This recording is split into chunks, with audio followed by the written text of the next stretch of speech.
ABP Ganga, खबर आपकी, जुबान आपकी। और बड़ी खबर आपको बता दें, सुप्रीम कोर्ट की कमेटी ने किसान नेताओं से बात की है और 8 राज्यों के किसान नेताओं के साथ की है बैठक। जी हां, कृषि कानूनों, कृषि समस्याओं को लेकर उनसे राय ली गई। कुछ किसानों ने नए कानून पर आपत्ति जाहिर की है, कुछ किसानों ने नए कृषि कानूनों का समर्थन किया है। अविनाश तिवारी हमारे साथ हैं। अविनाश, क्या बात हुई है?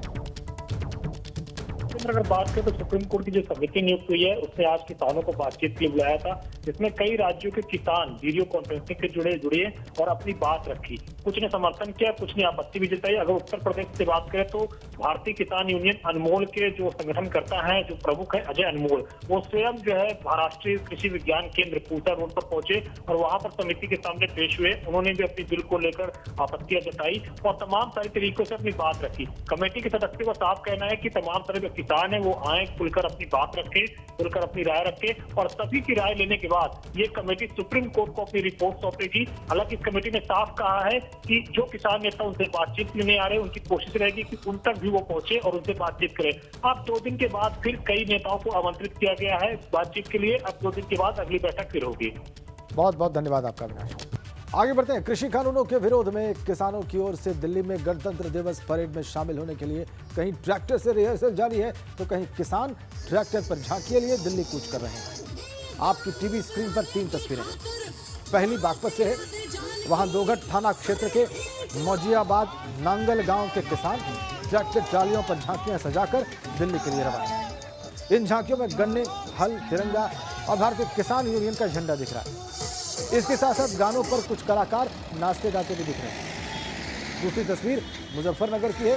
यहाँ बड़ी संख्या में किसानों ने अपने ट्रैक्टर पर तिरंगा लगाकर गणतंत्र दिवस परेड के लिए रिहर्सल की। ये रिहर्सल मंसूरपुर थाना इलाके के ग्रामीण इलाकों के किसानों ने दिल्ली देहरादून नेशनल हाईवे 58 पर की। आंदोलन कर रहे किसानों की माने तो जब तक कृषि कानून वापस नहीं होगा, ये आंदोलन भी वापस नहीं होगा। किसानों की घर वापसी नहीं।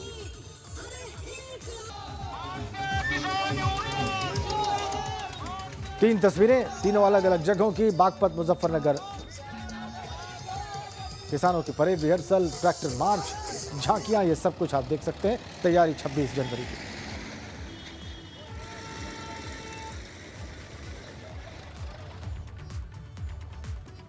और आइए आपको सुनवाते हैं कृषि कानूनों के खिलाफ आंदोलन कर रहे किसानों का क्या कहना है।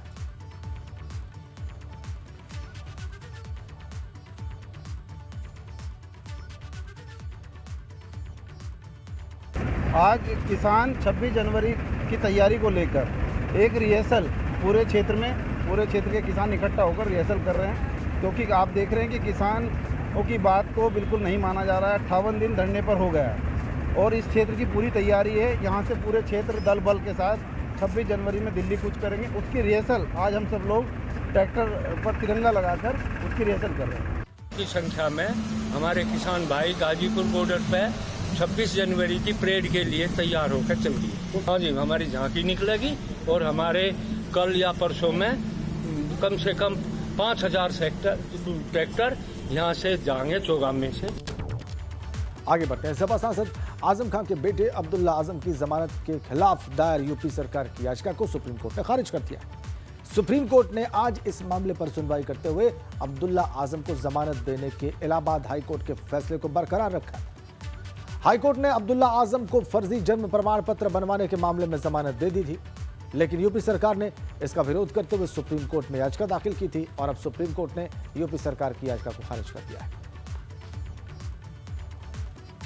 बड़ी खबर, अब्दुल्ला आजम की राहत बरकरार है।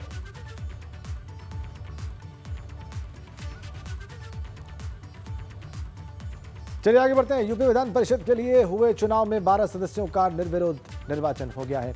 उन्हें जीत का सर्टिफिकेट भी दे दिया गया है। इनमें समाजवादी पार्टी के 2 सदस्य निर्विरोध चुने गए।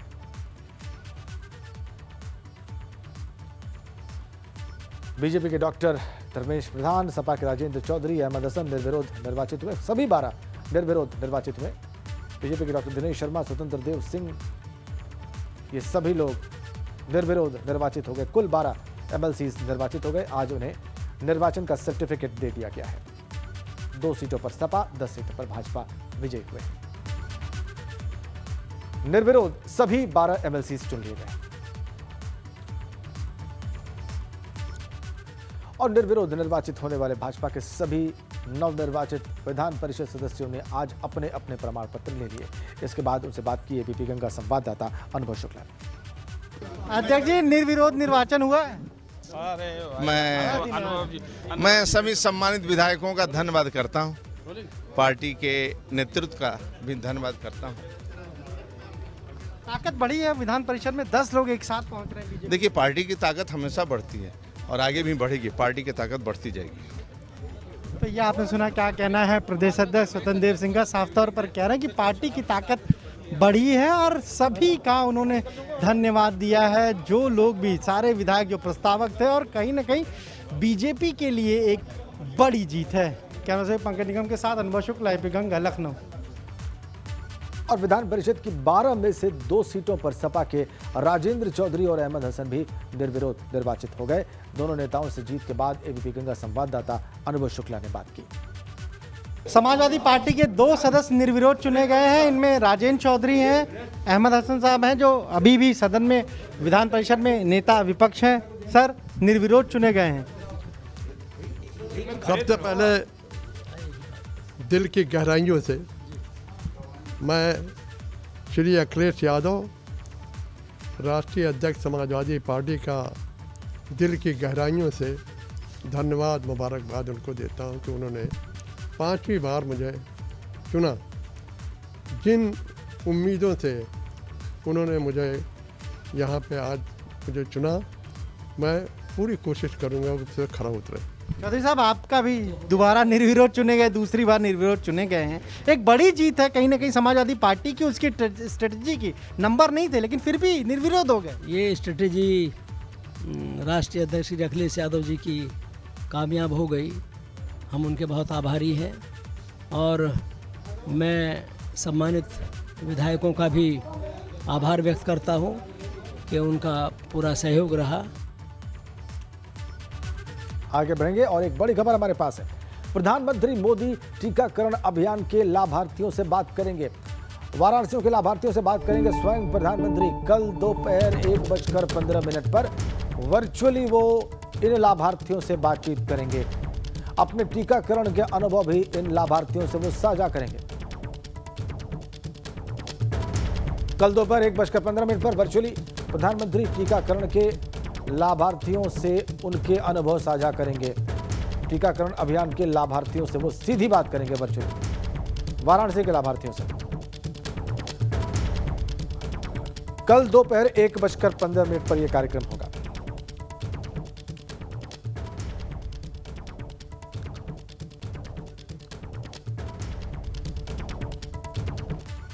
और प्रदेश में कल एक बार फिर कोविड वैक्सीन लगाई जाएगी। जी हां, करीब 1,41,000 हेल्थ वर्कर्स को कोविड वैक्सीन लगेगी। प्रदेश भर में करीब 1410 सेशन साइट्स बनाई गई हैं। सुबह 9 बजे से कोविड वैक्सीनेशन शुरू होगा। लखनऊ में 35 जगहों पर कोविड वैक्सीनेशन। सुबह 9 बजे से एक बार फिर से वैक्सीनेशन का कार्यक्रम कल प्रदेश में शुरू होगा। लखनऊ में 35 जगहों पर वैक्सीनेशन होगा।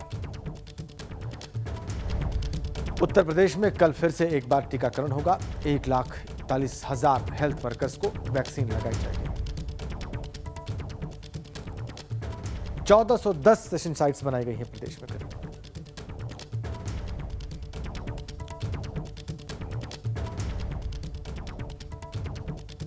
बड़ी खबर, कल एक बार फिर से वैक्सीनेशन ड्राइव। पूरे उत्तर प्रदेश में 1,41,000 हेल्थ वर्कर्स को कोविड वैक्सीन लगाई जाएगी। सुबह 9 बजे से यह काम शुरू होगा।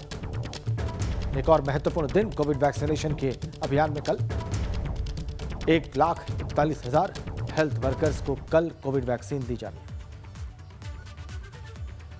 हमारे संवाददाता शैलेश अरोड़ा इस वक्त फोन लाइन पर हमारे साथ जुड़ गए। शैलेश, पूरी जानकारी दें कल के वैक्सीनेशन के बारे में।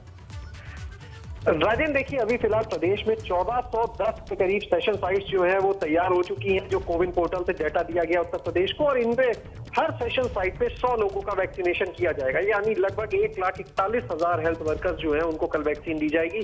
हालांकि कोविन पोर्टल पर डेटा अपडेशन का काम अभी भी जारी है और संभव है कि रात तक इसमें संख्या जो है उसमें कुछ और इजाफा हो जाए, लेकिन ये माना जा रहा है कि जो संख्या है वो 1.5 लाख के नीचे ही रहेगी। यानी टोटल साइट्स जो है 1500 से कम रहेंगी।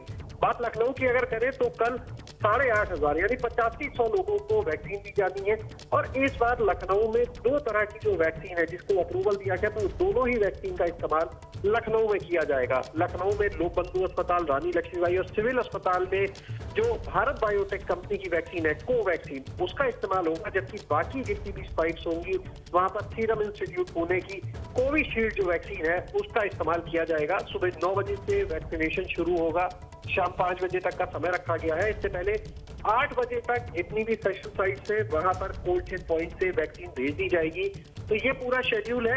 हालांकि जो संख्या है इसमें उसमें कुछ 19-20 का बदलाव जरूर रात तक हो सकता है, क्योंकि केंद्र से कोवैक्सीन जो कोविन पोर्टल है उस पर अपडेशन जो है उसको लगातार अधिकारी मॉनिटर कर रहे हैं। ये माना जा रहा है कि पिछली बार के मुकाबले इस बार जो वैक्सीनेशन के लिए आने वालों की संख्या है वो जरूर बढ़ सकती है। यानी पिछली बार की अगर हम बात करें, जब 16 तारीख को शुरुआत हुई थी वैक्सीनेशन की, तो उत्तर प्रदेश में करीब 71% लोगों ने, हेल्थ वर्कर्स ने वैक्सीनेशन कराया था। लेकिन इस बार ये संख्या बढ़ सकती है, क्योंकि लोगों के मन में जो डर था, जिस तरह की बातें चल रही थी, अब वो दूर हो चुकी हैं। जिन लोगों ने 16 को वैक्सीनेशन कराया वो सबके सामने मौजूद है, स्वस्थ है, तो ऐसे में लोगों के मन का डर भी निकल चुका है। और ये माना जा रहा है कि जो वैक्सीनेशन कराने वालों का परसेंटेज है वो कल और बढ़ सकता है। इसको लेकर भी अधिकारी जो अपनी तैयारी पूरी करने में लगे हैं। लगातार केंद्रों का निरीक्षण किया जा, आज भी बैठक की गई और बैठक करके पूरी समीक्षा की गई। तैयारियों का क्या हाल है, स्वास्थ्य विभाग के अधिकारियों ने इसका भी पूरा जायजा लिया है। शैलेश, बहुत शुक्रिया आपका। आगे बढ़ते हैं बड़ी खबर के साथ। कासगंज से हमारे पास पिथनपुर गांव पहुंचा है 10 साल के लोकेश का शव। अपहरण के बाद बदमाशों ने बच्चे की हत्या कर दी थी। भारी पुलिस फोर्स के साथ पिथनपुर गांव पहुंचा शव। किडनैपिंग के मामले में पुलिस ने 3 आरोपियों को गिरफ्तार किया है। तीनों आरोपी मुठभेड़ में गिरफ्तार हुए हैं। पुलिस ने आगरा एसटीएफ की भी मदद दी है। वहीं एक आरोपी अलीगढ़ मेडिकल कॉलेज रेफर किया गया है, जबकि 2 किडनैपर्स अभी भी फरार हैं। 3 आरोपी जो कि 18/1/2021 को पारिवारिक द्वारा सूचना दिया गया कि थाना शेरपुरा के गांव में खेलते समय गुमशुदा हो गया है। तत्काल अभियोग पंजीकृत किया गया। मेरे द्वारा घटनास्थल का निरीक्षण किया गया। 3 टीमें गठित की गई। गठित टीमों द्वारा गंभीर प्रयास करके 36 घंटे में घटना का अनावरण कर लिया गया। बालक का शव बरामद करके उसको परीक्षण हेतु भेजा गया है।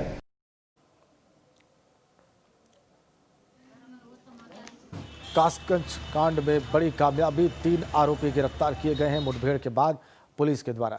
इस मामले में अपहरण के बाद बदमाशों ने बच्चे की हत्या कर दी थी। इसी मामले में भारी पुलिस फोर्स के साथ पिथनपुर गांव पहुंचा है लोकेश का शव। एक हृदय विदारक अपहरण कांड और हत्याकांड।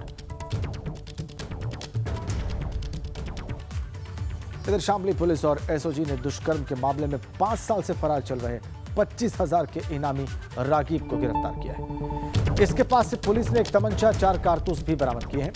आरोपी रागीब मेरठ के किठौर थाना इलाके का रहने वाला है।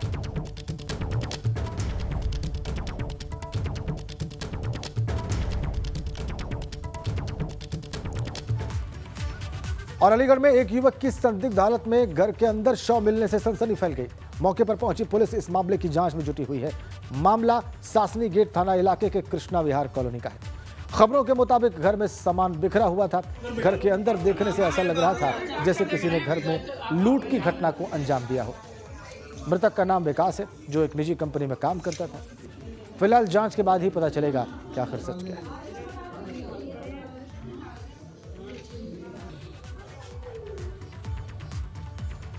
और प्रदेश में एक और भू माफियाओं के खिलाफ सख्त कार्रवाई जारी है। वहीं अमरुआ में नगर पालिका के कुछ कर्मचारी और सभासदों की मिलीभगत से भू माफियाओं ने 22 बीघा जमीन पर कब्जा कर उस पर अवैध निर्माण भी करा दिया। यह मामला नगर पालिका गजरौला का है। जब इसकी शिकायत मुख्यमंत्री पोर्टल पर की गई तो प्रशासन में हड़कंप मच गया। राजस्व विभाग की टीम के साथ जांच करने पहुंचे उप जिलाधिकारी ने नगर पालिका कर्मचारियों को जमकर फटकार लगाई। कब्जाई गई जमीन की कीमत करोड़ों रुपए।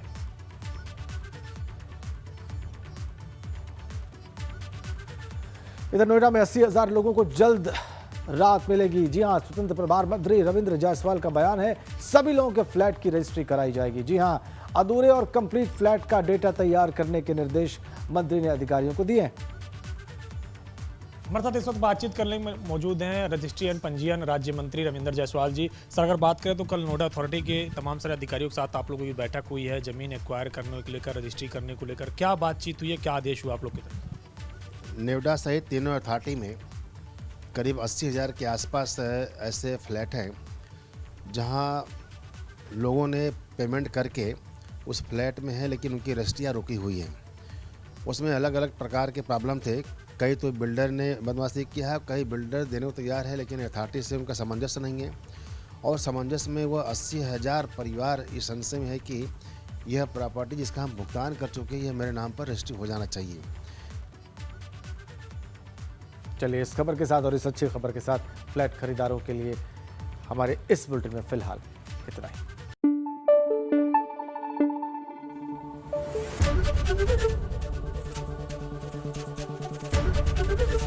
एबीपी गंगा, खबर आपकी, जुबान आपकी।